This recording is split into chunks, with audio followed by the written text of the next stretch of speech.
نحمدہ و نصلی علی رسولہ الکریم اما بعد فاعوذ باللہ من الشیطان الرجیم بسم اللہ الرحمن الرحیم السلام علیکم ورحمۃ اللہ وبرکاتہ۔ آج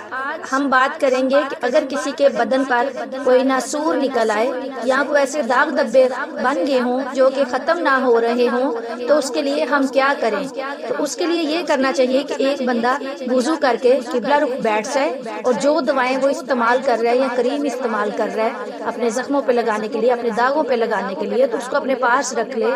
اور پھر اول آخر تین مرتبہ درود ابراہیمی یعنی کہ نماز والا درود پاک پڑھ لے اور اس کے بعد 41 مرتبہ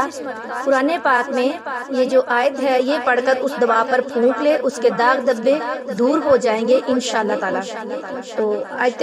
مبارکہ یہ ہے مسلمۃ لا شیعۃ فیہا۔ آپ کو اسکرین پر اس کا عربی بھی نظر آ رہی ہوگی، زیر زبر پیش کی غلطیاں اپنی درست کر لیجئے گا دیکھ کر اور تلفظ کوشش کیجئے گا ٹھیک پڑھیں، کیونکہ تلفظ صحیح پڑھیں تو پھر ہی پڑھنے کا اثر ہوتا ہے۔ امید کرتی ہوں کہ آپ میں سے اگر کوئی کسی کے داغ دبے ہیں تو وہ اس پر ضرور عمل کرے گا اور اللہ پاک اس کو شفا و کاملہ عاجلہ نافعہ عطا فرمائے۔ السلام علیکم ورحمۃ اللہ وبرکاتہ۔